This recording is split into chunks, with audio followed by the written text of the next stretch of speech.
ভাবি ভাইয়া তোমার বর, আমি যে দেবর, ভেবে দেখো ভাবি কার কত দাবি, ভাই গেছে মারলো সে, আমরা তো দেশে আছি।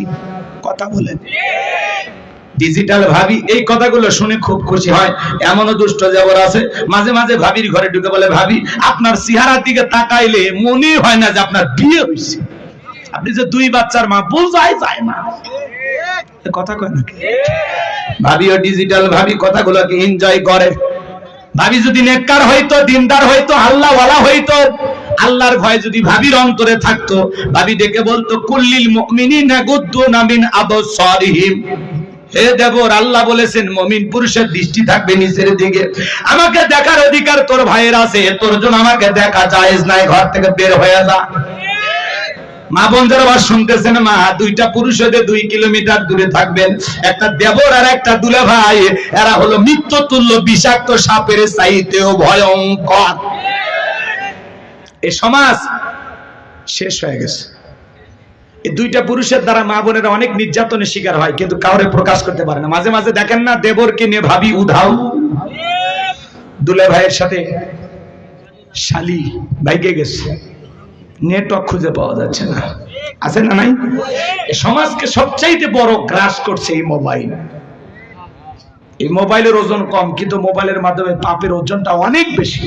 হাতে হাতে মোবাইল, হাতে হাতে গুনাহ। কথা বলেন, রাতের আধারে দরজা লাগাইয়া একা একা কম্বলের ভিতরে, ল্যাপের ভিতরে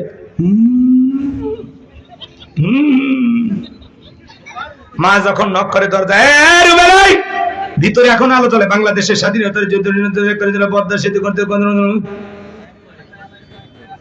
পড়ার ভান করে। যখন মা চলে যায় আবারও মোবাইলে অনলাইনে ফ্রি ফায়ার, পাবজি সাসাজি, অনলাইনে জুয়া, এই সমাজকে ধ্বংস করে দিচ্ছে। ইয়াবা আসক্ত। কথা বলে না কেন? আপনাদের এলাকার ছেলেরা ভালো, এরা ইয়াবা খায় না, এরা শরবত খায়। এলাকায় নেশা করে, অভাব নাই। একটা সন্তান যদি নেশা করে, ওর পরিবারকে ধ্বংস করে দেয়। কথা বলেন, নেশা দ্রব্য করো না বাবা, শরাব পান করো না, মদে আবার ফেন্সিডিল, গাঁজা, মদ এগুলো খাইও না, এগুলো মাতলামি করো না। আল্লাহ যেন যুব সমাজকে হেদায়েত দান করে। যেই মুখে মা সেই মুখে মাদক তোলা যাবে, মাদককে না বলুন। আল্লাহ যেন যুব সমাজকে হেদায়েত দান করেন। একটু জোরে বলেন আমি। শুনেন শুনেন, শেষ কথাগুলো বলে দিয়েছেন। খারাপ লাগে? দোয়ার দিকে গেলে ভালো হয়। মেলা রাত হয়েছে, আমি তো মনে করি কেবল 12টা বাজতেছে, 12টা পার হয়ে গেছে। তাকবীর দেন, লিল্লাহি তাকবীর। তাহলে যুব সমাজকে কি নষ্ট করছে? মোবাইল। কি নষ্ট করছে? আমি কি বলবো? রাগ করবেন না। দেশে মোবাইল আইছে, চিঠি বন্ধ হইয়াছে, দিওয়ানা বানাইছে, ভোলা মাইয়ার মনের কথা ভাসে বাতাসে।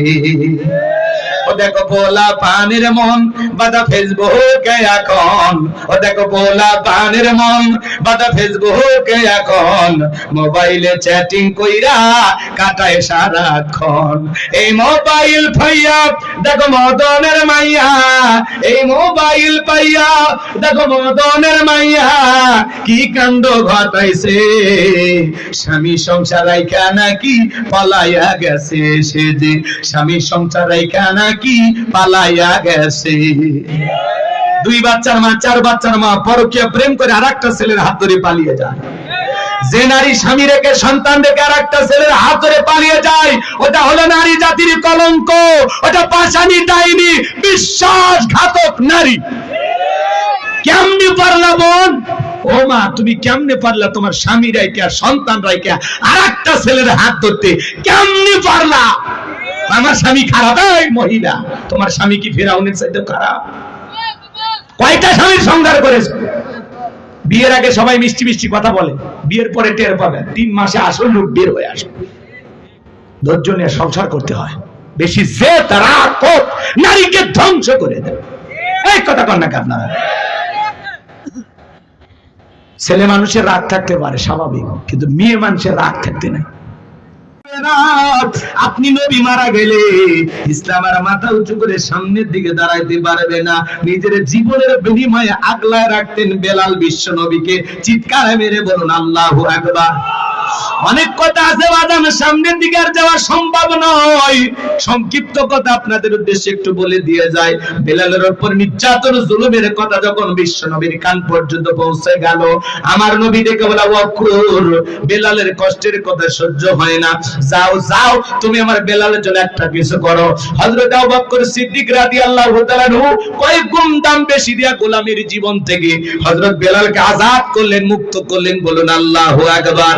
এই যখন ইসলামের অবস্থা, একদিকে সন্তান হারানোর ব্যথা, আপন মানুষদের সমালোচনা, সাহাবায়ে কেরামদের উপর নির্যাতন ও জুলুম, এই জন্য নবীজির মনটা ভীষণ খারাপ, চোখের কোনায় পানি।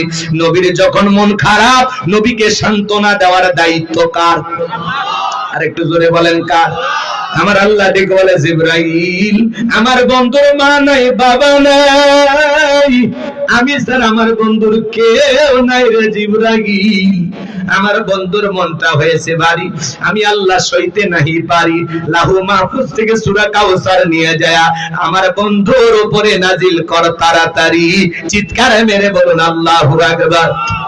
আমার নবী ডেকে বলে, আনাস, আমার মনটা কেন খারাপ তোমরা জানো, কিন্তু আমার মুস্কি হাসি দেওয়ার কারণ হলো এই মাত্র আসমান থেকে জিবরাইল এসে আমার উপরে সূরা কাউসার নাজিল করলো। বিশ্ব নবী তখন সাহাবায়ে কেরামদের সামনে মুস্কি মুস্কি হাসলেন আর সুন্দর করে তেলাওয়াত করে শুনিয়ে দিলেন। জবান সরে সবাই একটু মহব্বতে আমার সাথে আরেকবার পড়ুন, ইন্না আ'তাইনাকাল কাউসার ফাসাল্লি লিরাব্বিকা ওয়ানহার ইন্না শানিয়াকা হুয়াল আবতার। আল্লাহু আকবার।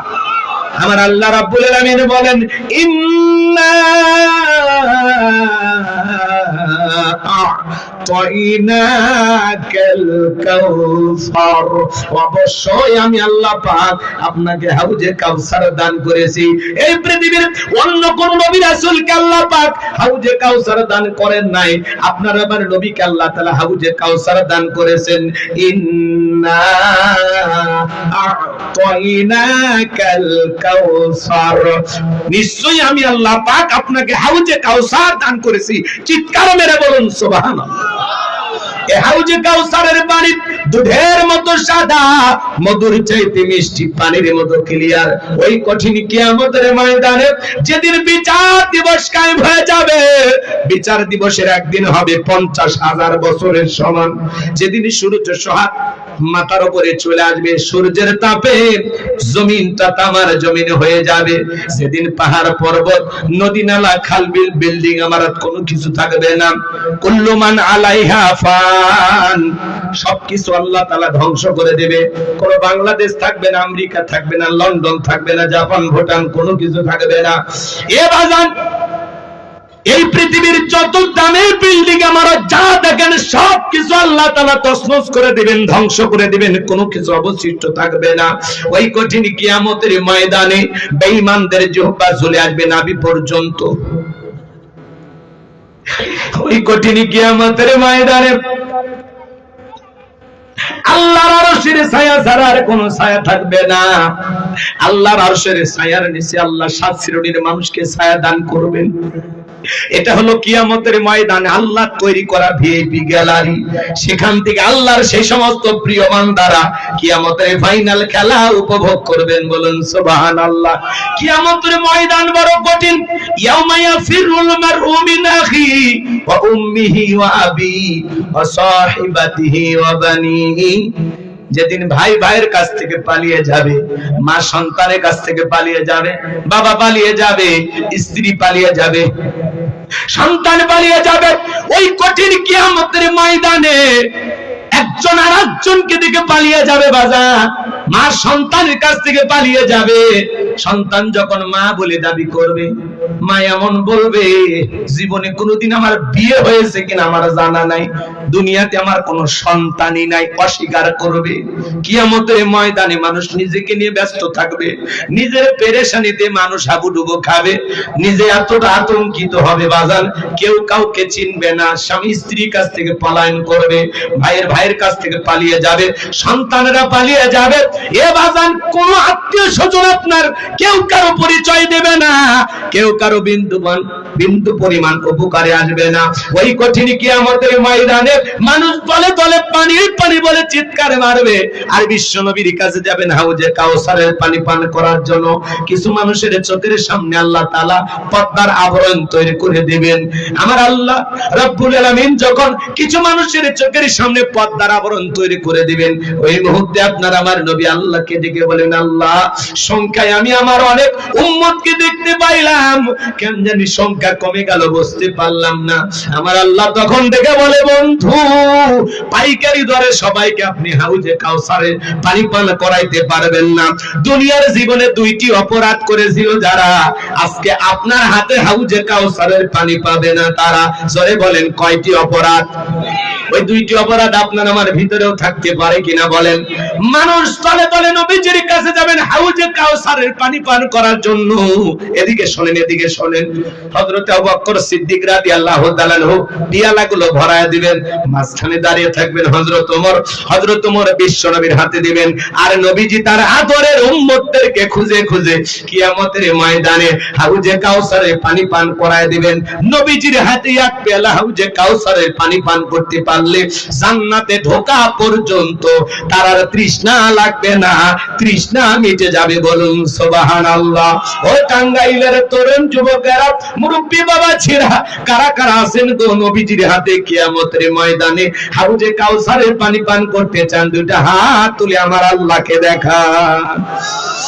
আল্লাহ আসমান থেকে কুদরতি নজর দিয়ে তাকায় দেখো, এ বিশাল জনতা কিয়ামতের ময়দানে নবীজির হাতে হাউজে কাউসারের পানি পান করতে চায়। আল্লাহ আমাদের সবাইকে নবীজির হাতে হাউজে কাউসারের পানি পান করার তৌফিক দান করিও। জোরে বলেন আমিন। আরেকটু জোরে বলেন আমিন। নবীজির হাতে হাউজে কাউসারের পানি পান করার সেই সৌভাগ্যবান ব্যক্তিদের তালিকায় আল্লাহ যেন আমাদের নামগুলো লিখে নেন। একটু চিল্লা বলেন আমিন। আরেকবার বলেন আমিন। হাত নামান বাজান গো আমার, পানি চাইলে তো পাওয়া যাবে না, অত সহজ না। কথা বোঝেন? শোনেন শোনেন শোনেন, আমি আপনাদের এলাকা আসলাম, একটা ছেলের হাতে কিছু চকলেট দিলাম, দিয়ে বললাম, বাবা ভাতিজা এক বোতল পানি এনে দাও, একটু উজু বানাবো। ওই ছেলেটা চকলেট পাইয়া মারছে দৌড়, মাঝখানে আসার খাই পুড়ে গেছে, হাঁটু ছিলে গেছে, রক্ত বের হয়ে গেছে। চকলেট থাকার কারণে উঠে দাঁড়াইছে, বদনা ভরিয়ে পানি নিয়ে আমার হাজির। আমি তখন বললাম, বাবা ভাতিজা এই পানি আনতে গিয়ে তোমার কষ্ট হয়েছে, মাঝখানে আসার খাই পুড়ে গেছে, হাঁটু ছিলে গেছে, ব্যথা পাইছো, রক্ত বের হয়েছে। ওই চকলেট থাকার কারণে ওই ছেলে বলতেছে, আমি এরকম কত পড়ে যাই, আমার কিছুই হয় না। কথা কয় না কেন? এই ব্যথাকে ব্যথা মনে করতেছে না, কার কারণে? চকলেটের কারণে। কিয়ামতের ময়দানে নবীজির হাতে এক পেলা হাউজে কাউসারের পানি যদি পান করতে পারেন, আর আল্লাহর আরশের নিচে ছায়া যদি পান, কিয়ামতের কঠিন দিন, ভয়ঙ্কর দিন আপনার কাছে কঠিন মনে হবে না, আল্লাহ সহজ করে দিবেন। বলুন সুবহানাল্লাহ, সুবহানাল্লাহ। কিন্তু পানি চাইলেই তো পাওয়া যাবে না, কাজ করতে হবে। ঠান্ডা পানিতে ওযু বানায় মালিককে সিজদা দিতে হবে। হঠাৎ করে কেউ নামাজ ধরেছে, পুরাতন মুসল্লি যারা, এরা এই নতুন নামাজিকে দেখে ঠাট্টা বিদ্রুপ করে। ভাই আমার ভাষা কি বোঝেন? কষ্ট হয় না তো? নতুন মুসল্লি দেখে বলে, হ্যাঁ আজকে সূর্য কোন দিক উঠছে, উত্তর পাড়া বাদশা দিকে মসজিদে, বলে কিনা? কারণ নামাজ পড়বি না, আবার 2 দিন পরে ছাইড়ে দিবি। মুরব্বি সাবধান, আপনি তো দাওয়াত দিয়ে 5 জনকে মসজিদে আনতে পারেন না। ওই লোকটা মসজিদে আসছে, 2 দিন পড়বে না 2 ওয়াক্ত পড়বে, এটা এর ব্যাপার, ওর হিসাব ও দেবে। পারলে ওর জন্য দোয়া করেন যে ভাতিজা তুমি মসজিদে আসছো দেখে দিলটা ভরে গেছে, আল্লাহর কাছে দোয়া করি আল্লাহ যেন মৃত্যু পর্যন্ত তোমাকে মসজিদে এসে সিজদা দেওয়ার তৌফিক দান করেন, দোয়া করেন। পারলে নামাজ শেষে তার 1 কাপ চা খান। এই কথা কন। আর আপনার এই ঠাট্টা বিদ্রুপের কারণে এই হাসি তামাশা রসিকতার কারণে ওই লোকটা যদি পরের রক্ত থেকে সালাতে না আসে, আল্লাহর কাছে কি জবাব দিবেন বলেন? আমার কি আলোচনা বোঝেন? বলবো, কষ্ট পাবেন না? যুবক বয়সে দাড়ি রাখলে অনেকে সমালোচনা করে, এই বয়সে দাড়ি রাখলি বুড়ের ভাব ধরলি, কথা কয় না। যুবক বয়সে দাড়ি রেখে বউ নিয়ে ঘুরতে গেছে, ভাবি আসসালামু আলাইকুম, সাথে চাচার খবর কি? বাড়িতে বউ যা রাগ করে, তোমার সাথে বাইরে যাওয়া যায় না কেন? কয় আমার এটাকে ভাবি, তোমার এটাকে চাচা। যেই বউ নবীর সুন্নত দাড়িকে মহব্বত করে না, এই বউ আপনাকে 100% ভালোবাসা দিতে পারে না। কথা বলেন? দাড়িওয়ালার এই দিক, এই দাড়ির ভিতরে আছে মদিনাওয়ালার প্রেম। পৃথিবীর সকল নবীর মুখে দাড়ি ছিল, সুবহানাল্লাহ বলবেন না? এই দাড়ি পুরুষের সৌন্দর্য। দাড়ি রাখলে পুরুষকে পুরুষ মনে হয়, আর দাড়ি ছাড়া পুরুষকে মহিলার মতো লাগে। মহিলারও দাড়ি নাই, পুরুষেরও দাড়ি নেই। 60-70 বছর বয়স হয়ে গেছে, চামড়া জড়িয়ে গেছে, তাও সেলুনে যাবে ক্লিন শেভ মা। চাচা চামড়া জড়িয়ে গেছে, ঠিক মতো ধরা যায় না, প্লাস দিয়ে ধর, প্লাস দিয়ে। কথা কর মুরব্বী চাচা, যে কায়দায় চামড়া জড়িয়ে গেছে ভালো মতো সেভ করা যায় না, একটু দাড়িটা ছাড়েন এইবার রাখেন। কয় না, দাড়ি চুলকায়।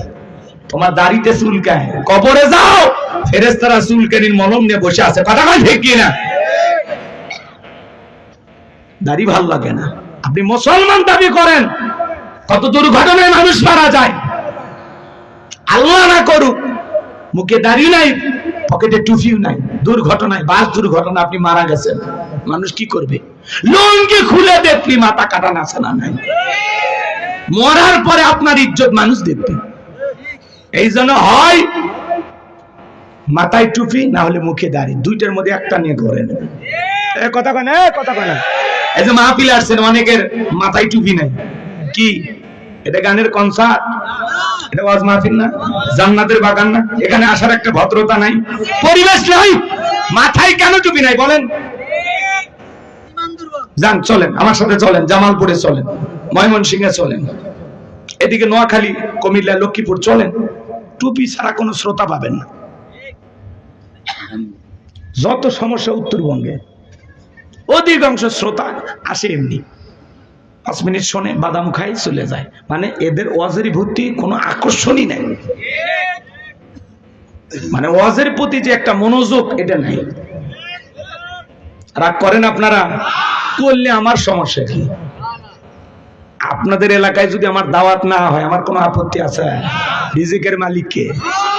তাহলে দাওয়াতের আশায় ওয়াজ করলে হবে না, সাইজ করে দম। এগুলো ওয়াজ না, এগুলো মাঝে মাঝে ওয়াজ। কথা বল। তাহলে যুবক, মদিনাওয়ালাকে মহাব্বত করিয়া, নবীজির প্রেম ভালোবাসা নিয়ে কোন কোন যুবক আছো আজ থেকে দাড়ি কাটবা না? মদিনাওয়ালার প্রেম ভালোবাসা নিয়ে কারা আছো? দাড়ি তার কোনোদিন বিলেট লাগাইবা না, খুর লাগাইবা না। একটু হাত তুলে দেখাও শোনা। আরে বেটা, আপনার তো দাড়ি আছে, দাড়ি যারা দাড়ি রাখবেন আজ থেকে ইনশাআল্লাহ, হাত তোলেন, বলেন ইনশাআল্লাহ আজ থেকে আর কোনোদিন দাড়ি কাটবো না। এই যে মানুষগুলো যদি পরিবর্তন হয়ে যায়, আলহামদুলিল্লাহ, ভাইয়ের পরিবর্তন হবে। হে যুবকে, তোমরা হাত তোলো না কে? তোমরা মাহফিল দিছো, তোমাদেরকে আগে ভালো হবে। বক্তার ওয়াজ শুনে যদি মানুষ, বেশি মানুষ ভালো হইতো, তাহলে এই ডেকোরেটরের লোকের আগে ভালো হইতো। যে পরিমাণে ওয়াজ শোনে, কথা কন, কথা খান। আমার ভাইয়েরা মন খারাপ করেছেন মনে হয়। হাউজে কাউসারের পানি পান করতে গেলে কাজ করতে হবে দুইটি। 2টা আঙ্গুল তুলে বলেন তো, কাজ করতে হবে কয়টি? 2টি। আরো জোরে, জোরে হলো না। এবার হাত নামান বাজান। কি সেই 2টি কাজ? আল্লাহ তাআলা 2 নাম্বার আয়াতে জানিয়ে দিলেন, ফাসাল্লি রাব্বিকা ওয়ানহার। বলেন বলেন, ফাসাল্লি রাব্বিকা ওয়ানহার, ফাসাল্লি রাব্বিকা ওয়ানহার। আমার কথা মনোযোগ দিয়ে শুনলে না, এই তাফসীর আপনি আপনার বউকে শোনাইতে পারবেন। 10 জন লোককে এক জায়গায় বসায় বলতে পারবেন যে গোলাম রব্বানী আসছিল, এইভাবে আলোচনা করছে। মনোযোগ দিয়ে শুনলে আমার এই ওয়াজ আপনার মুখস্থ হয়ে যাবে। শোনেন, ফাসাল্লি রাব্বিকা ওয়ানহার। 1 নাম্বার হলো ফাসাল্লি রাব্বিকা, রবের উদ্দেশ্যে সালাত। সালাত হবে কার জন্য? আর একটু জোরে বলেন, কার জন্য? قل إن صلاتي ونسكي ومحياي ومماتي لله رب العالمين।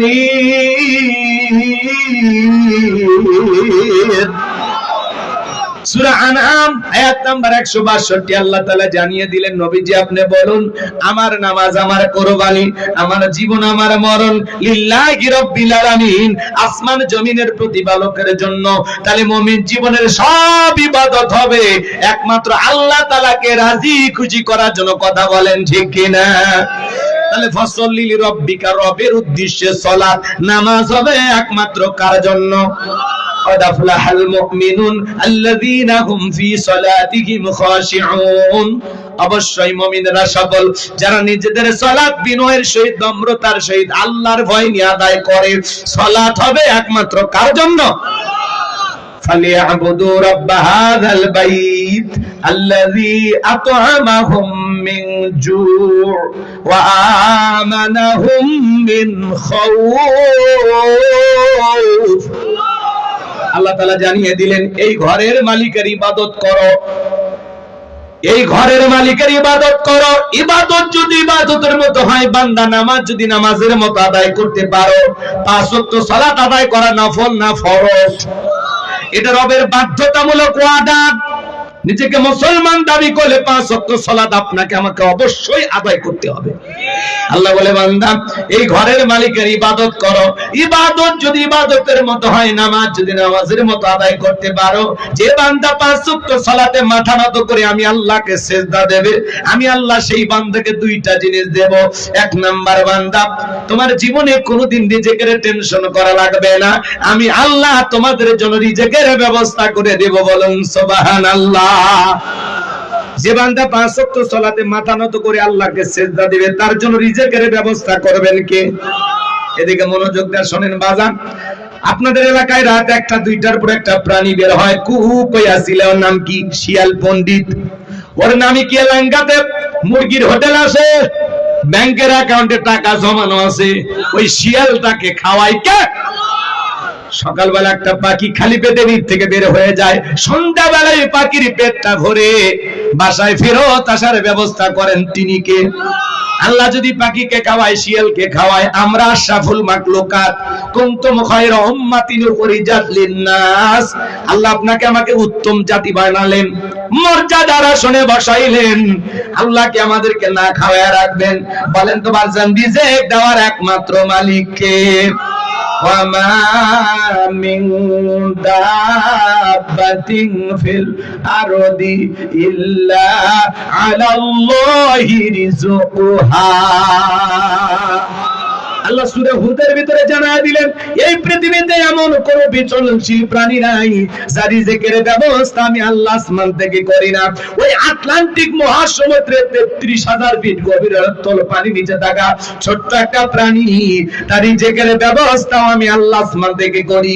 বলেন তো বাজান, নামাজের মতো নামাজ আদায় করলে একমাত্র শুধুমাত্র কেবলমাত্র আল্লাহ তাআলার গোলামি করলে আপনার আমার জন্য রিজিকের ব্যবস্থা করবেন তিনি কে? ইয়াকা নাবুদু ওয়া ইয়াকা নাস্তাঈন, আমরা তোমার ইবাদত করি, তোমার গোলামি করি, সাহায্য তোমার কাছে চাই। জীবনের যত সমস্যা বলবো কার কাছে? জোরে বলেন। রাগ করেন নাকি আপনারা? 1 নাম্বার আল্লাহ রিজিকের ব্যবস্থা করবেন। 2 নাম্বার ওয়া আমানাহুম মিন খাউফ, সকল ভয় থেকে আল্লাহ নিরাপত্তা দিবেন। আপনার আমার মনের মধ্যে এখন ভয় আছে না নাই? 2 লাখ টাকা নিয়ে এলেঙ্গা শহর থেকে আপনার এলাকায় আসবেন, মনে মনে ভাবতেছেন আল্লাহ টাঙ্গাইল থেকে 2 লাখ টাকা নিয়ে আমি আমার গ্রাম পর্যন্ত যাইতে পারবো, হিজুলি পর্যন্ত, নাকি রাত 2টার মধ্যে ছিনতাইকারী কবলে পড়ে টাকা জান 2টা হারাবো? আতঙ্ক আছে না নাই? মেয়েটা কলেজে গেল, একা একা ফিরবে নাকি জামাই সাথী নিয়ে ফিরবে? ভয় আছে না নাই? মেয়েটা স্কুলে গেল, ভালোভাবে ফিরবে নাকি কারো লালসার শিকার হবে? ভয় আছে না নাই? বাড়িতে অনেক টাকা পয়সা আছে, চুরি হয় কিনা ভয় আছে না নাই? বইয়ের অনেক গহনা আছে, চুরি হয় কিনা ভয় আছে না না? আজকে চুরির ভয়, ডাকাতির ভয়, খুনের ভয় আছে না? এই দেশে চুরি বন্ধ হয় না। চুরি বন্ধ হবে কেমনে? চুরি বন্ধ করতে হলে লাগবে কার আইন? জোরে বলেন। আজ থেকে 1500 বছর আগে আল্লাহ আইন দিয়েছেন, والسارق والسارقة فاقطعوا أيديهما جزاء بما كسبا نكالا من الله। সূরা মাইদার 38 নম্বর আয়াতে 1500 বছর আগে আল্লাহ জানিয়ে দিয়েছেন, চোর পুরুষ হোক আর নারী হোক, আল্লাহর বিধান, আল্লাহর ফয়সালা। অপরাধ যদি প্রমাণিত হয়, চোরের ডান হাতের কবজি কেটে দাও। একটা চোরের হাত কেটে সোশ্যাল মিডিয়ার মাধ্যমে যদি প্রচার করা হতো, বাংলার পার্লামেন্টে আইন পাস করা হলো, চুরি করলে আল্লাহর বিধান অনুযায়ী চোরের হাত কেটে দেওয়া হবে, বাংলাদেশের সমস্ত চোরেরা তওবা করে আল্লাহর ওলি হয়ে যেত। কিন্তু কে শোনে কারো কথা? আজও গেল না মনের ব্যথা। এখন উচিত কথা যদি কই, পিঠের উপর দিয়ে যাবি মই। এ আনন্দে কিছু লোক কিনে খাবে বগুড়ার স্পেশাল দই। যত দোষ নন্দ ঘোষ, সত্যটা বললে দোষ, করলে অন্যায়ের প্রতিবাদ, নামটা হবে তোমার মৌলবাদ, নামটা হবে তোমার জঙ্গিবাদ। কথা বলেন, কোন নেতা আইন চালু করবে? কথা আছে না, সরিষাই ভূত। নেতা আল্লাহর আইন যে চালু করবে, হাত কাটার আইন, নেতা তো দেখতেছে বাপরে বাপ, আমি হাত দিয়ে যে পরিমাণে দুর্নীতি করছি, প্রথমে তো আমার হাতই কাটা পড়বে।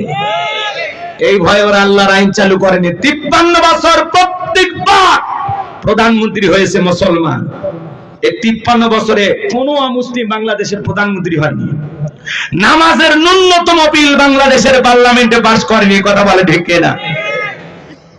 মনে রাখবেন, লন্ডন আমেরিকার আইন দিয়ে ভারতের পানিপড়া দিয়া 56,000 বর্গ মাইলের 56 ইঞ্চি মাটিতেও শান্তি প্রতিষ্ঠিত করতে পারবেন না। এই জমিনে শান্তি প্রতিষ্ঠিত হবে সেই দিন আল্লাহর কোরআন দিয়া জমিনটা চলবে যেই দিন। কোন আইনে বান্দাকে সাইজ করা যাবে, কোন আইনে বান্দাকে কন্ট্রোল করা যাবে, আল্লাহর চাইতে বেশি বুঝি আমরা। কথা বোঝেন না নাকি রাগ করেন আপনারা? তাহলে চুরি বন্ধ করতে হলে লাগবে কার আইন বাজান? আল্লাহর আইন, এই বিধান, এই শান্তি। আজকে পথে ঘাটে ধর্ষণ, এই যে হাতির ঝিলে 6 জন মিলে এক নারীকে, কিশোরীকে ধর্ষণ করে আবার হাতির ঝিলের বিলে ফেলে দিয়ে চলে গেছে। নাউজুবিল্লাহ, কালকে 9টার পরে বললেন, সমস্যা নেই, এত কষ্ট করে নাউজুবিল্লাহ বলবেন কেন? ওই মেয়ে তো আর আপনাদের কেউ না।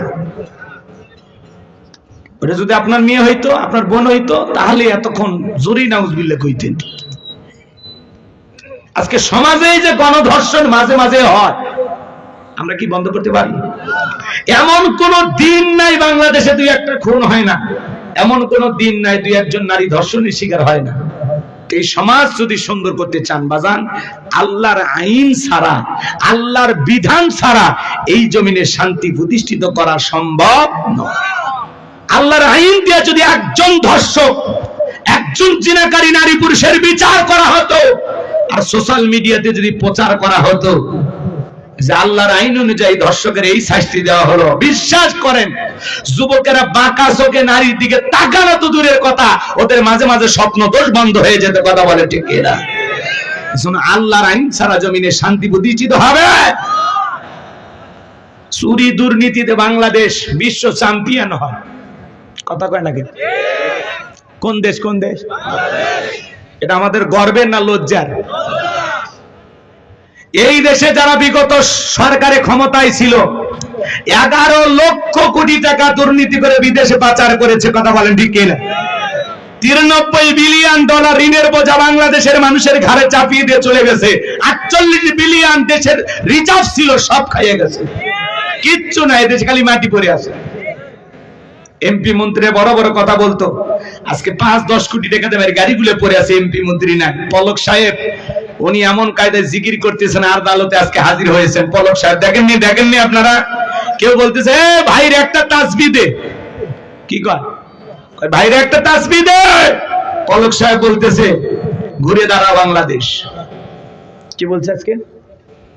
কথা কয় না, আপনারা শোনেন না এগুলো না?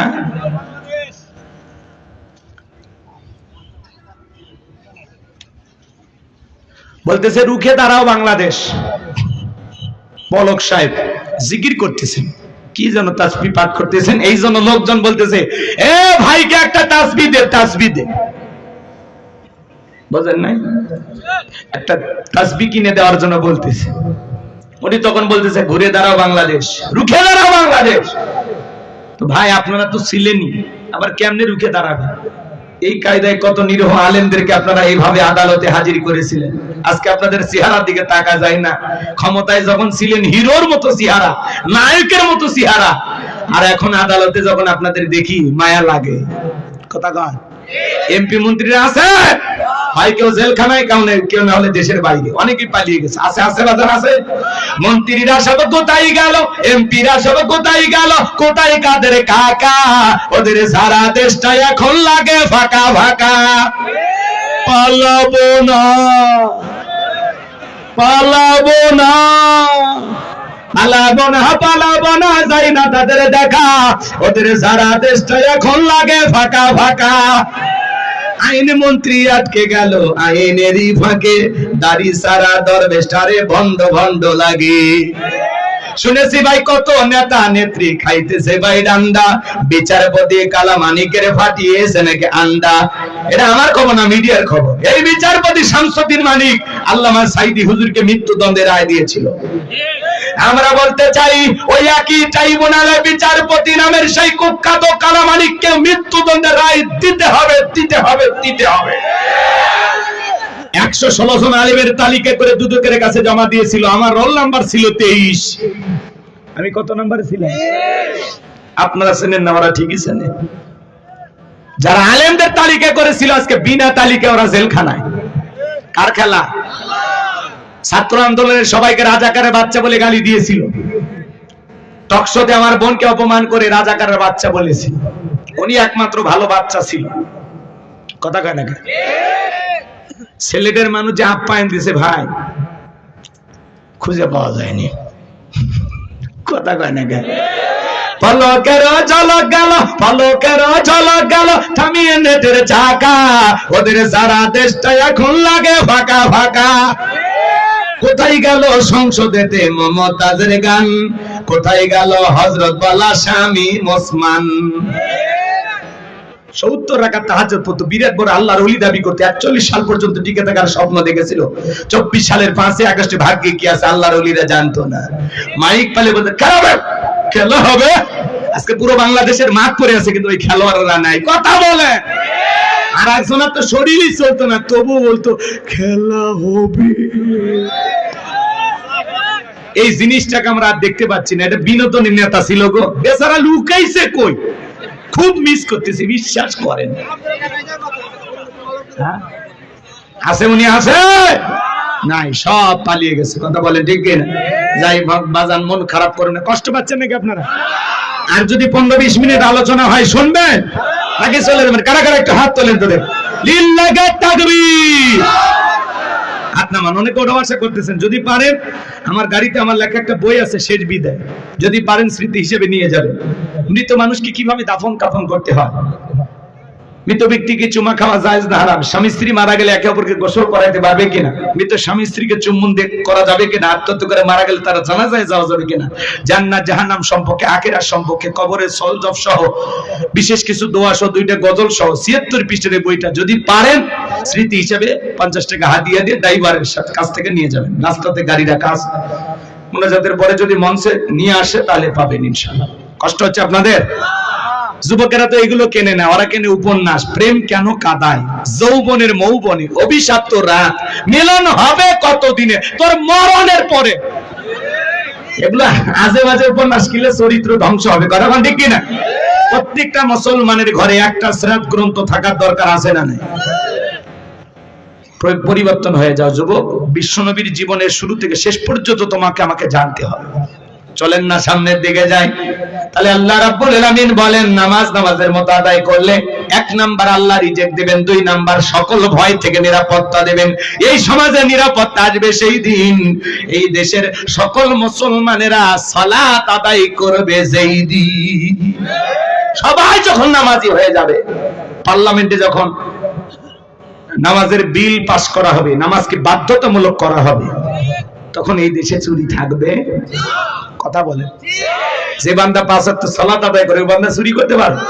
তাহলে ফাসাল্লি লিরাব্বিকা ওয়ানহার, 1 নাম্বার হলো রবের উদ্দেশ্যে সালাত। সালাত হবে কার জন্য?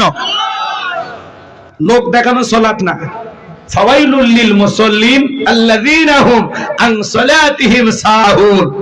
দুর্ভাগা, হতভাগা সে সমস্ত নামাজি যারা লোক দেখানোর জন্য সালাত আদায় করে। তো মানুষকে দেখানোর জন্য সালাত আদায় করা যাবে না। সালাত হবে কার জন্য?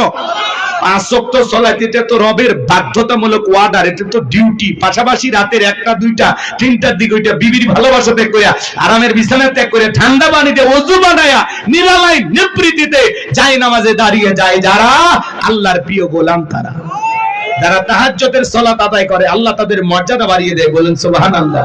ওয়াল্লাযীনা ইয়াবিতুনা লিরাব্বিহিম সুজদান ওয়া কিয়ামা, যারা রাত্রি জাগরণ করে আমি আল্লাহকে সিজদা দেয়, আমি আল্লাহর জন্য দণ্ডায়মান হয়। গভীর নিশীথে আপনি নামাজে দাঁড়িয়ে যাবেন কার জন্য?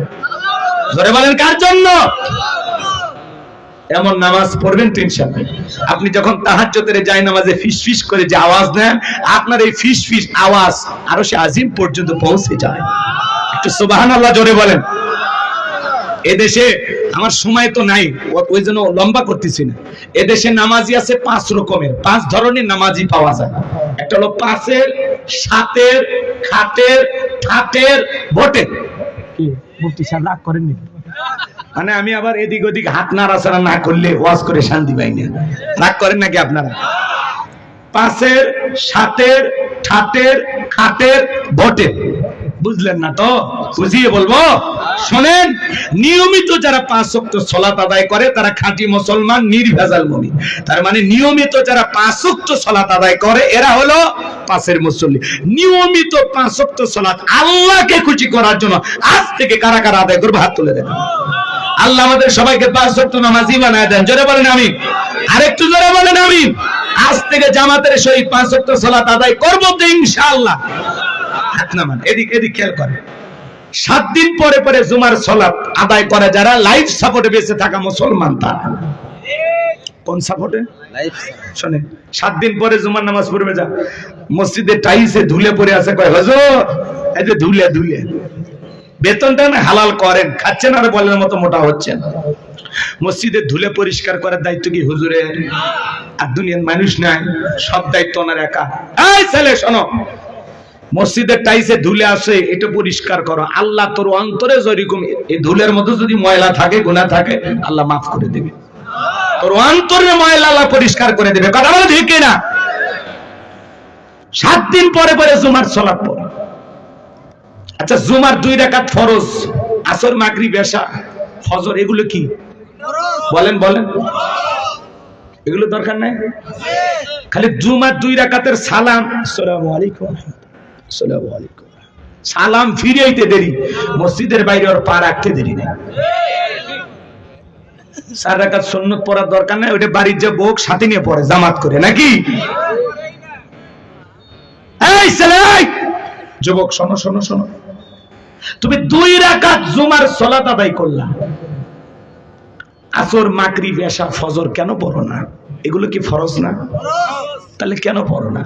আজকে বাংলাদেশে জুমার নামাজের জন্য মসজিদ ভাঙ্গিয়া 2 তালা 3 তালা 4 তালা করে, আর ফজরের নামাজের সময় 1 কাতার মুসল্লি পাওয়া যায় না। এমনও মসজিদ আছে মুয়াজ্জিন একাই আযান দিয়ে একাই নামাজ পড়ে। এক এলাকায় এক হাজী সাহেব বিয়ে বাড়িতে বেড়াতে গেছে, আযান হচ্ছে, আল্লাহু আকবার, আল্লাহু আকবার। আযান শোনার পরে বলতেছে, বিয়াই আমি 3 বার হজ করছি, ট্রিপল হাজি, জামাত ছাড়া নামাজ পড়ি না। মসজিদটা দেখায় দেন একটু, যাই কয় সোজা যা ডানে, ডানে যা বামে, উত্তরে, ওটাই মসজিদ। কথা। এবার মসজিদে গেছে, যায় দেখে মসজিদের গেটে তালা, কিন্তু আযান হচ্ছে। কি হচ্ছে? এদিক ওদিক তাকায়, আযান কোথা থেকে হয়? দেখে সাইডে মুয়াজ্জিমের ঘর। এইবার একটু জানালা ছিল, ওই ফাঁক দিয়ে তাকায় দেখে হুজুর ল্যাপের ভিতর শুতে থেকে আযান দিচ্ছে। আযান দেওয়া শেষ, হাজী সাহেব জিজ্ঞাসা করছেন, হুজুর ল্যাপের ভিতরে শুয়ে থেকে আযান দিলেন, ব্যাপারটা কি? তখন বলতেছে, আগে আপনি আমার প্রশ্নের উত্তর দেন, আপনি মানুষ না ফেরেশতা? তখন বলতেছে, কেন? কয়েক বছর ধরে এই জায়গায় ইমামতি করি, ফজরের নামাজের সময় একজন মুসল্লিও আসে না, এই জন্য আপনার কাছে শুনতে চাইছি যে আপনি মানুষ না ফেরেশতা? তখন বলছে যে ভাই আমি হাজী মানুষ, এলাকায় বিয়েই বাড়ি বেড়াইতে আসছি, আমি একজন মানুষ। তাহলে চিন্তা করেন, মুসল্লি যদি মসজিদে না যায় হুজুরেরও আইসে হয়। কথা কয় না, রাগ করতেছেন নাকি আপনারা? 7 দিন পরে পরে জুমার নামাজ পড়ে যারা লাইফ সাপোর্টে বেঁচে থাকা মুসলমান, তারা হজরের নামাজের পরে মসজিদের মাইক এলান হয়, এই গ্রামের অমুক ব্যক্তি মারা গেছে, ইন্না লিল্লাহি ওয়া ইন্না ইলাইহি রাজিউন।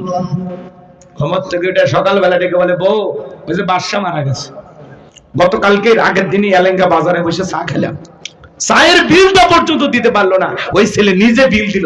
এত ভালো মানুষ, বেঁচে থাকলে আরো 10 দিন চায়ের বিল দিত। কথা কয় না? তাড়াতাড়ি পাঞ্জাবি ধুয়ে দেওয়ার জানাজায় যাওয়া লাগবে। কি ফজর পড়ছে ভাই? পড়েনি। এবার জোহরে আজানের পরে বাড়িতে এসে দৌড়ে গোসল সেরে চলে গেছে মসজিদে, যা দেখে হুজুর জানাজা শুরু করেনি, হুজুর শুরু করছে কি জোহরের 4 রাকাত। তখন বলতেছি যেহেতু জানাজা পড়ছি আসছি, জোহরের 4 রাকাত পড়ে নেই, আল্লাহু আকবার। ওর উদ্দেশ্য জানাজা পড়া, জোহর পড়া না। কথা বলেন। হুজুর যখন লাশটা সামনে রেখে বলে, ভাই কুল্লু নাফসিন যায়িকাতুল মাউত, প্রত্যেক প্রাণীকে মৃত্যুর স্বাদ গ্রহণ করা লাগবে, দুনিয়া চিরকাল থাকার জায়গা না। আপনার দাদা ছিল নাই, বাবা ছিল নাই, আপনিও থাকবেন না, আপনার স্ত্রীর গর্ভে সন্তানটাও থাকবে না। বলে ঠিক ঠিক ঠিক হুজুর। হুজুরের ওয়াজ শুনে আফসোসে, মানে এমন হেদায়েত ওই জায়গায় হয় মনে হয় আজকের পর থেকে আর মসজিদ ছাড়বি না। কথা কন নাকি আপনারা? মানে এমন আফসোস অনুশোচনা। কিন্তু ভাই লাশটা কবরে রাখার পরে বাড়িতে এসে টুপি খুলে বিড়িতে একটা টান দিয়ে সব উড়ে আসমানে চলে গেছে। ও আর আসরে আসেনি। কথা কন। হুজুর এতই বুঝালো, ভাই আজকে এই ব্যক্তির জানাজা, কালকে আপনার, পরশু আমার, প্রত্যেকটা মৃত্যু থেকে আপনাকে আমাকে শিক্ষা গ্রহণ করা যায়। হঠাৎ করে চলে যেতে হবে, দুনিয়া থাকার জায়গা না। কথা কয় নাকি? তো গান গজল শোনেন শোনেন না, কয় আমার মরণ আসিবে কখন কেউ তো জানে না। তার মানে মৃত্যুর সময়টা নির্ধারিত, কিন্তু এই SMS-টা আমরা জানি না, কিন্তু মাওলার কাছে এটা নির্ধারিত। কথা কয় না? বাজেট করা আছে। তো ওই দিকে যাবো না, কষ্ট হয় নাকি? এটা ইমামকে বুঝাইতে গিয়ে আপনাদের এই কথাটা বললাম। তাহলে মানুষ মারা গেলে জানাজার নামাজ পড়ে যারা খাটের মুসল্লি, তারা এরা খালি জানাজা পড়ে কিন্তু বাকি নামাজ পড়ে না। কথা কন।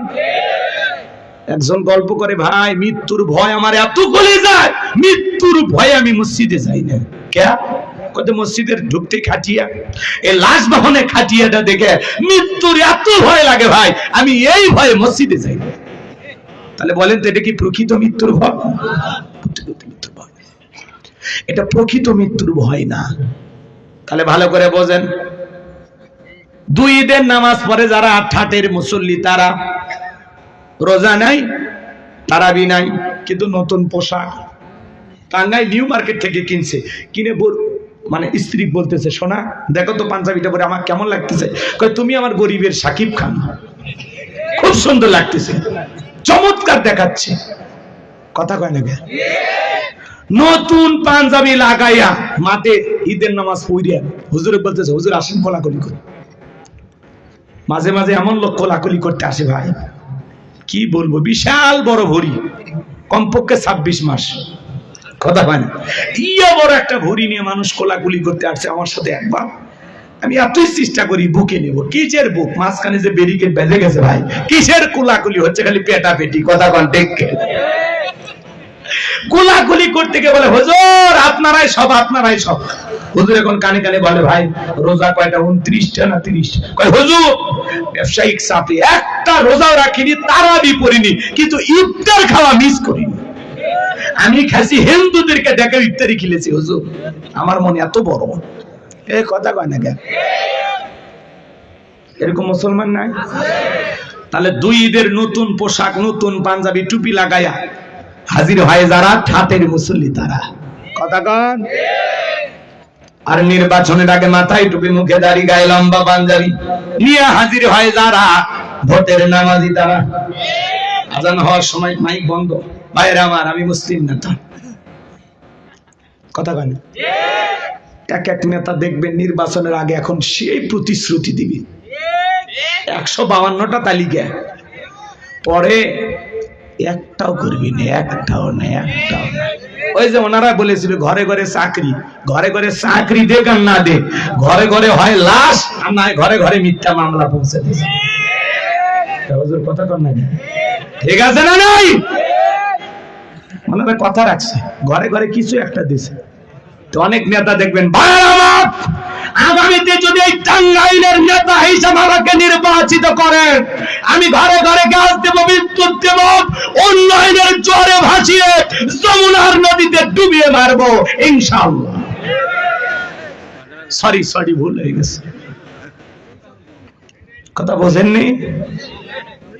ব্রিজে ঢুকানোর কথা রড, ঢুকে দেয় বাঁশ, ব্রিজ উদ্বোধন করার একটু ঢুকুর চলে যায়। নেতা আছে না নাই? আর তাদের পিছনে 1.5 টাকার বিড়ি আর 3 টাকার চা খায়, কি স্লোগান, বল্টু ভাইয়ের চরিত্র ফুলের মতো পবিত্র, নামাজ পড়া 1 ওয়াক্ত, গাঁজা খাই 5 ওয়াক্ত, গুমসুরিতে পাকাপোক্ত, শয়তানের 1 নাম্বার ভক্ত, হুজুরদের জন্য খুবই শক্ত, চুজে খাই গরিবের ভক্ত।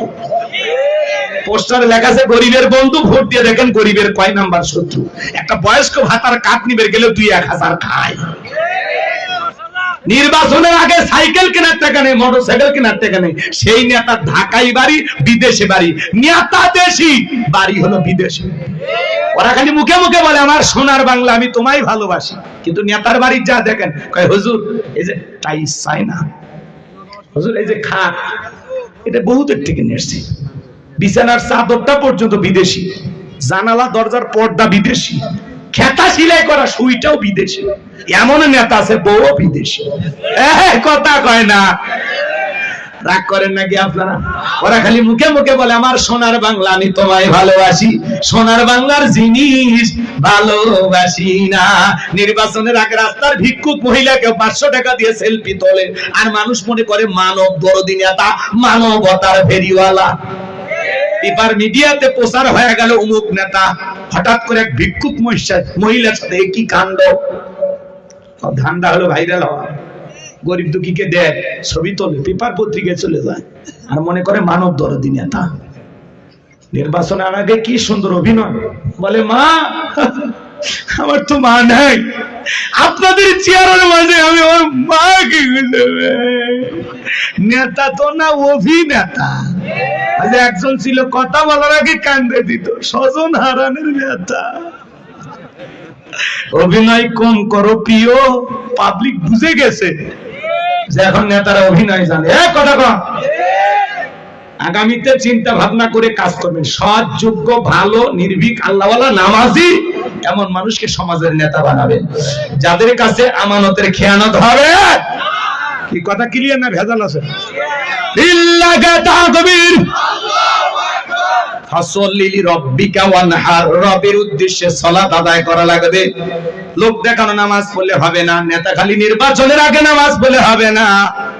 নির্বাচনের আগে যে কায়দায় মার্কা থাকে, যে কয়দিন এলাকায় আনাগোনা করে, বাকি 5 বছর যদি এইভাবে এলাকায় আসা যাওয়া করতো, নেতার ভোট চাওয়া লাগতো না। কিন্তু নির্বাচনের সময় গলি গলি ঘরে পাস করার পরে এখন নেতার সাথে যাই তাই চেপে ধরে, ভিক্ষুক হোক, ফকির হোক, মিসকিন হোক, কোনো সমস্যা নেই। কিন্তু যখন নির্বাচিত হয় কোট টাই পরে ঘুরবি, তখন যদি খালি জান টাচ করবে, খালি দেখেন এই ছোট লোক, তুমি জানো এটা গুলশান থেকে কেনা, উত্তরা থেকে কেনা, বসুন্ধরা মার্কেট থেকে কেনা, এই ছোট লোক আমাকে টাচ করলি কেন? আর এখন ওই ছোট লোকের সাথে মিল দিয়েছে, কিন্তু পাস করার পরে পাল্টি দেয়, জনগণ কার চিনি না। এখন না দাওয়াত না দিলেও নেতা এসে বসে থাকবে, কিন্তু নির্বাচিত হওয়ার পরে দাওয়াত দেও খোঁজা মানে কে, সিঙ্গাপুরে আছে, লন্ডনে আছে, আফ্রিকার জঙ্গলত গেছে, কথা কয় না কে। এক দেশ ঘুরতে ঘুরতে নেতার 5 বছর দেশ বিদেশ ঘুরতেই শেষ, মানে আপনার এলাকাতে আসার সুযোগই পাই। ওই জন্য নির্বাচনের আগে এসে আরেকবার অভিনয় করে, ভাইয়েরা আমাকে ভোট দিয়েছেন কিন্তু আমি আসতে পারিনি, আমি 4 বছর ডায়াবেটিস হাসপাতালে ভর্তি ছিলাম। এই অভিনয় করে আরেকবার কইতে কইতে ওরা তো কতবার নিল আর গেল, কিন্তু ওরা কাজ করলো না। কথা কন, বিরক্ত হলে হতে পারেন। যুবকেরা এমন এক মাহফিল দিচ্ছে, টেকায় তোলা লাগবে না, ওই জন্য খালি দিয়ে যাচ্ছি, যেহেতু আমরা টাকা নেব না, তাই না? ভাতিজা রাগ করতেছো তোমরা? এগুলো ওয়াজ না, এগুলো ওয়াশ। সামনেতে বুঝে শুনে পা ফেলা লাগবে। টেন্ডারবাজি, চাঁদাবাজি এই দেশে চলতে দেওয়া হবে না। যারা সমাজে দুর্নীতি করবে এদেরকে সমাজের নেতা বানাইলে ওই দুর্নীতির গুনাহের দায় আপনাকেও নিতে হবে। নেতা ভালো করলে সব পাবে, খারাপ করলে গুনার পার্সেন্টেজ নেওয়ার জন্য রেডি থাকেন। এই কথা কান ঠিক আছে? তাহলে ওই 5 ধরনের নামাজির কথা বুঝতে পারছেন তো এইবার? তাহলে ওর মধ্যে আমরা কি আছি? 1 নম্বরের মধ্যে আছি। ঠিক আছে তো ইনশাআল্লাহ। এইবার 2 নাম্বার ওয়ানহার। ওয়ানহার মানে কুরবানি করা, নিজের আমিত্বকে কুরবানি করা, অহংকারকে কুরবানি করা, নিজের ভিতরে থাকা পশু সুলভ আচরণকে কুরবানি করা, দেশের জন্য শহীদ আবু সাঈদের মতো কুরবানি হওয়া, মুগ্ধের মতো কুরবানি হওয়া, নিজের জানমাল সবটুকু কুরবানি করতে হবে কার কাছে? জোরে বলেন কার জন্য? ওয়ানহার মানে কুরবানি করা, খালি গরু ছাগল জবাই করার নাম কুরবানি না। 7 জন একটা গরু ভাগে কেনে, 4 জন দড়ি ধরে টানে, পিছন থেকে 3 জন ঠেলে। এমন দুর্বল গরু, যেই গরুর উপরে বয়স্ক ভাতা ওয়াজিব, শরীরের সব হাত দেখা যায়, এমন দুর্বল গরু জবাই করলে হবে না। কুরবানি স্থান পর্যন্ত হাতে যাওয়ার শক্তি নাই। হুজুর বলে এটা জবাই করেন না ভাই। কয় হুজুর উপরে হাত দেখে গেলে ভিতরে গোশত সেট করা আছে। এমন গরু জবাই করবেন, এখান থেকে টান দিবেন, বিশ্ব রোডে চলে যাবি, আবার ছেড়ে দিবেন, আপনার ঘরে চলে আসবি। স্প্রিং করে গোশত চাবে, খাওয়ার কোনো উপায় নেই।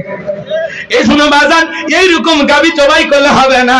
আল্লাহ বলেন তাসরুন নাদিরিন, চমৎকার একটা গাবি জবাই করতে হবে, হুষ্টপুষ্ট, দেখতে সুন্দর। কথা বলেন ঠিক না? কুরবানির ওয়াজ আপনাদের মসজিদের ইমাম করবে, আমি করব না। শুধুমাত্র 3টা জিনিস আপনাদেরকে বলে যায়। যারা কুরবানি দেবেন, 1 নাম্বার নিয়ত সহি, কুরবানি আল্লাহর জন্য। ইন্নামাল আমালু বিন্নিয়াত, প্রত্যেকটা কাজ নিয়তের উপরেই নির্ভরশীল। অনেকে বলে ছেলে মেয়ের জন্যই কুরবানি দেয়া লাগবে, হুজুর না হলে মানুষের বস্তুর দিকে তাকায় থাকবে। এই লজ্জা, আমি আমার বাচ্চাদের কষ্ট সহ্য হয় না। অর্থাৎ কিস্তি তুলে হলেও আমি দেব। কিস্তি তুলে টাকা দিলে কুরবানি অবশ্যই মুফতি সাহেব হবে না? হবে না। কথা কোন হুজুর ফতোয়া দিয়েছে হবে না। শুনেন শুনেন শুনেন, আপনি কুরবানি দিবেন আল্লাহর জন্য। জবাই করার পরে ছেলে মেয়ে খাবে, আত্মীয় স্বজন খাবে, গরিব দুঃখী সবাইকে দিয়েই তো খাবেন। কুরবানি করা মানে কি? ত্যাগ করা, উৎসর্গ করা, স্যাক্রিফাইস করা, বিলিয়ে দেয়া, বন্টন করা। ভোগের নাম কুরবানি নয়, ত্যাগের নাম হলো কুরবানি। অন্যের মুখে হাসি ফুটানোর নাম হলো কুরবানি। কথা বলে ঠিক না? 2 নাম্বার, সুদের টাকা, ঘুষের টাকা, হারাম টাকা দিয়ে কুরবানি দিলে হবে না। আল্লাহ পবিত্র, তিনি পবিত্র বস্তুকে ভালোবাসেন। হালাল উপার্জনের টাকা দিয়ে কুরবানি দিতে হবে। 3 নাম্বার, ফাসাল্লি লিরাব্বিকা ওয়ানহার, সালাত আদায় করো রবের জন্য, কুরবানিও করো রবের জন্য। আগে নামাজ পড়ো, তারপরে কুরবানি করো। এই 3টা যদি আপনাদের ভিতরে থাকে, সহি নিয়ত, টাকা হালাল, নামাজি হয়ে কুরবানি দিচ্ছেন। আপনি যদি 20,000 টাকার একটা ছাগলও দেন, 10,000 টাকার একটা ভেড়াও দেন, ওই ছাগল ভেড়া রক্ত জমিনে পড়ার আগে আরশের মালিক আল্লাহর কাছে কবুল হয়ে যাবে। বলুন সুবহানাল্লাহ। আল্লাহ বলেন ওয়ালাকি ইয়ানালুহু তাকওয়া মিনকুম। আল্লাহ বলে কয় লাখ টাকার গরু দিলে ওইটা দেখি না, আমি দেখি তোর অন্তর, তোর অন্তরের তাকওয়া দেখি। আপনার আমার অন্তরে যেটা আছে আল্লাহ সেটাকেই কবুল করবেন। কথা বলে ঠিক না? আর আপনি কুরবানি দিয়ে ডিজিটাল মিটারে মাপেন, কেজি প্রতি কত বললো হিসাব করেন। ওরে কষাই কথা কয় না হুজুর। শরীফ ভাই রাগ করছেন? এগুলো আজকে আপনারা শোনেন নাকি? খারাপ লাগে? কুরবানি আল্লাহর জন্য 1000 টাকা কেজি পড়লো না 600 টাকা পড়লো, খবরদার ভাগ দিয়ে দেখবেন, মনে জান থাকে, আল্লাহ কবুল করেন। জোরে বলেন আমি। 3 নাম্বার আয়াত, আমার আল্লাহ বলেন ইন্না শানিয়াকা হুয়াল আবতার। আল্লাহু আকবার। আমার আল্লাহ ডেকে বলে নবী গো, যারা আপনাকে লেজ কাটারের বংশ বলে, আপনি মন খারাপ করবেন না। ওই আবু লাহাব বাদশাহী বাবাদের বংশে বাতি জ্বালানো কেউ থাকবে না। নবী গো, আপনার ছেলে সন্তানগুলোকে আমি আল্লাহ পাক শিশুকালে নিয়েছি, এই জন্য মনের মধ্যে কষ্ট নেবেন না। এই পৃথিবীর জমিনে আপনাকে মহাব্বত করা, আপনাকে ভালোবাসার কোটি কোটি রূহানি সন্তান আমি আল্লাহ পাঠাবো, যারা আপনার জন্য জীবন দিতে প্রস্তুত থাকবে। বলুন আল্লাহু আকবার। নবীজির অপমানে যদি না কাঁদে তোমার মন, মুসলিম নয় তুমি মুনাফিক, নবীজির দুশমন। পুরো পৃথিবীতে 700 কোটির উপরে মানুষ, এর মধ্যে 200 কোটিরও বেশি মুসলমান। আমরা হলাম সবাই নবীজির রূহানি সন্তান। আল্লাহু আকবার বলেন। ফ্রান্সের জালেমেরা নবীজির কার্টুন প্রদর্শন করে, নাকটা বেঁকা করে দিয়া মুখে কয়েকটা দাড়ি লাগা, বলে ইনি মুহাম্মদ, জোরে কর নাউজুবিল্লাহ। মুহাম্মদ মানে প্রশংসিত। আপনার আমার নবীর কার্টুন প্রদর্শন করে যে সমস্ত জালেমেরা, বলেন তো বাজান আমার নবী কি দেখতে কার্টুনের মতো? এই পৃথিবীর কোন মানুষের কাছে নবীর ছবি কি আছে? এই পৃথিবীর সবচাইতে সুন্দর মানুষটির নাম মুহাম্মদ রাসূলুল্লাহ সাল্লাল্লাহু আলাইহি ওয়াসাল্লাম, যে নবীর চরিত্রের সার্টিফিকেট আল্লাহ দিয়ে বলেন ওয়া ইন্নাকা লাআলা খুলুকিন আযীম। নবী গো, আপনি হলেন পুত পবিত্র মহান চরিত্রের অধিকারী। আযীম আরবিতে এমন একটি শব্দ যার গভীরতা মাপা যাবে না। আটলান্টিক মহাসমুদ্রের কিনারায় দাঁড়িয়ে কেউ যদি চামচ দিয়ে সেজা শুরু করে, বলেন তো বাজান কি বলবে? লোকটা পাগল। আটলান্টিক মহাসমুদ্রের পানি হয়তোবা চামচ দিয়ে কোনো না কোনো দিন হয়তোবা চামচ দিয়ে শুকানো সম্ভব হলে হতেও পারে, কিন্তু নবীজির চরিত্র নিয়ে আলোচনা করে শেষ করা যাবে না। এর কোনো কুল কিনারা নাই, বলুন সুবহানাল্লাহ। যে নবী 63 বছরের জিন্দেগিতে একটি মিথ্যা কথা বলেননি, এমন বিশ্ব রেকর্ড পৃথিবীর আর কোন নেতার আছে?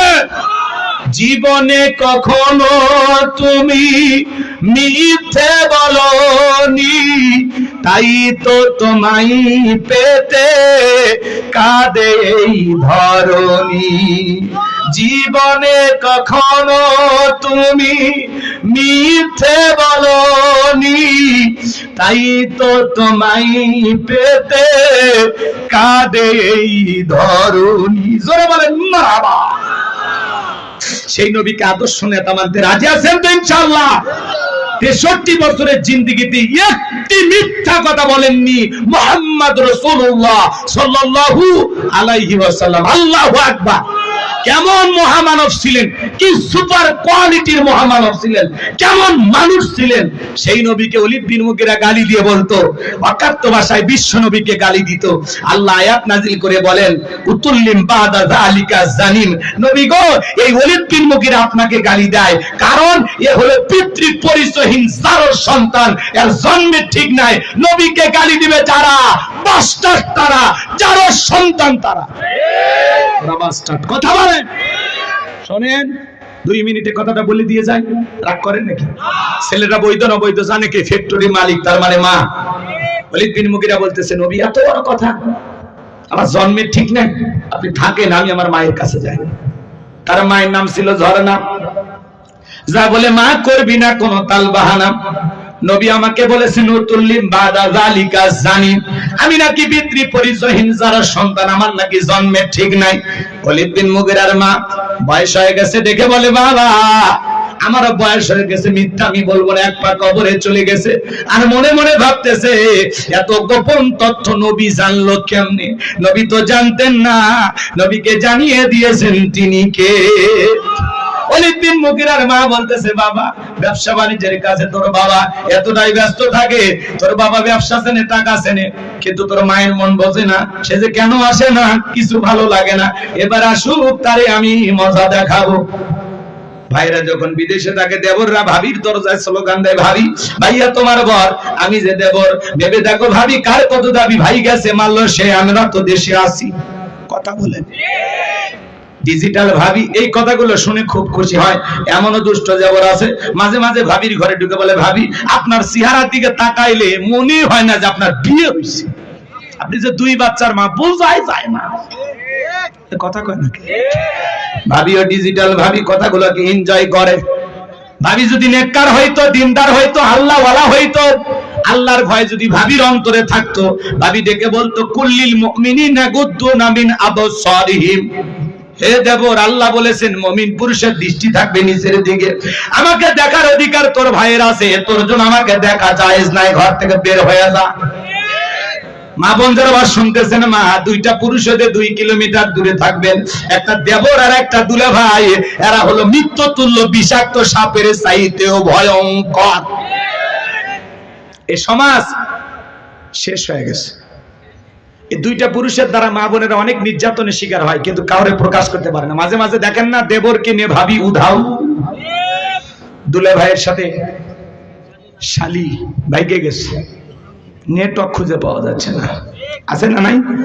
এই সমাজকে সবচাইতে বড় গ্রাস করছে এই মোবাইল। এই মোবাইলের ওজন কম, কিন্তু মোবাইলের মাধ্যমে পাপের ওজনটা অনেক বেশি। হাতে হাতে মোবাইল, হাতে হাতে গুনাহ। কথা বলেন। রাতের আধারে দরজা লাগাইয়া একা একা কম্বলের ভিতরে, ল্যাপের ভিতরে মা যখন নক করে দরজা, ভিতরে এখন আলো চলে, বাংলাদেশের স্বাধীনতার যুদ্ধ করেছিল, পদ্মা সেতু করতে পড়ার ভান করে। যখন মা চলে যায় আবারও মোবাইলে অনলাইনে ফ্রি ফায়ার, পাবজি, সাসাজি, অনলাইনে জুয়া, এই সমাজকে ধ্বংস করে দিচ্ছে। ইয়াবা আসক্ত। কথা বলে না কেন? আপনাদের এলাকার ছেলেরা ভালো, এরা ইয়াবা খায় না, এরা শরবত খায়। এলাকায় নেশা করে, অভাব নাই। একটা সন্তান যদি নেশা করে, ওর পরিবারকে ধ্বংস করে দেয়। কথা বলেন। নেশা দ্রব্য করো না বাবা, শরাব পান করো না, মদে আবার ফেন্সিডিল, গাঁজা, মদ এগুলো খাইও না, এগুলো মাতলামি করো না। আল্লাহ যেন যুব সমাজকে হেদায়েত দান করে। যেই মুখে মা, সেই মুখে মাদক তোলা যাবে, মাদককে না বলুন। আল্লাহ যেন যুব সমাজকে হেদায়েত দান করেন। একটু জোরে বলেন আমি। শুনেন, শেষ কথাগুলো বলে দিয়েছে। খারাপ লাগে? দোয়ার দিকে গেলে ভালো হয়। মেলা রাত হয়েছে, আমি তো মনে করি কেবল 12টা হয়েছে। 12টা পার হয়ে গেছে। তাকবীর দেন, লিল্লাহি তাকবীর। তাহলে যুব সমাজকে কি নষ্ট করছে? মোবাইল। কি নষ্ট করছে? আমি কি বলবো? রাগ করবেন না। দেশে মোবাইল আইছে, চিঠি বন্ধ হইয়াছে, দিওয়ানা বানাইছে, ভোলা মাইয়ার মনের কথা ভাসে বাতাসে। ও দেখো ভোলা পানের মন বাদা ফেসবুকে এখন, ও দেখো ভোলা পানের মন বাদা ফেসবুকে এখন, মোবাইলে চ্যাটিং কইরা কাটায় সারাক্ষণ। এই মোবাইল পাইয়া দেখো মদনের মাইয়া, এই মোবাইল পাইয়া দেখো মদনের মাইয়া কি কাণ্ড ঘটাইছে। স্বামী সংসার রাইখা নাকি পালাইয়া গেছে, সে যে স্বামী সংসার রাইখা নাকি পালাইয়া গেছে। 2 বাচ্চার মা, 4 বাচ্চার মা পরকীয়া প্রেম করে আরেকটা ছেলের হাত ধরে পালিয়ে যায়। যে নারী স্বামী রেখে সন্তান রেখে আরেকটা ছেলের হাত ধরে পালিয়ে যায়, ওটা হলো নারী জাতির কলঙ্ক, ওটা পাশানি ডাইনি, বিশ্বাসঘাতক নারী। কেমনে পারলা বোন? ও মা, তুমি কেমনে পারলা তোমার স্বামী রাইকে আর সন্তান রাইকে আরেকটা ছেলের হাত ধরতে? কেমনে পারলা? আমার স্বামী খারাপ? এই মহিলা, তোমার স্বামী কি ফিরাউনের চাইতে খারাপ? কয়টা স্বামীর সংসার করেছে? বিয়ের আগে সবাই মিষ্টি মিষ্টি কথা বলে, বিয়ের পরে টের পাবে 3 মাসে আসল লোক বের হয়ে আসে। ধৈর্য নিয়ে সংসার করতে হয়। বেশি যে তারা নারীকে ধ্বংস করে দেয়। এই কথা কন না আপনারা। ছেলে মানুষের রাগ থাকতে পারে, স্বাভাবিক, কিন্তু মেয়ে মানুষের রাগ থাকতে নাই। তুমি রাগ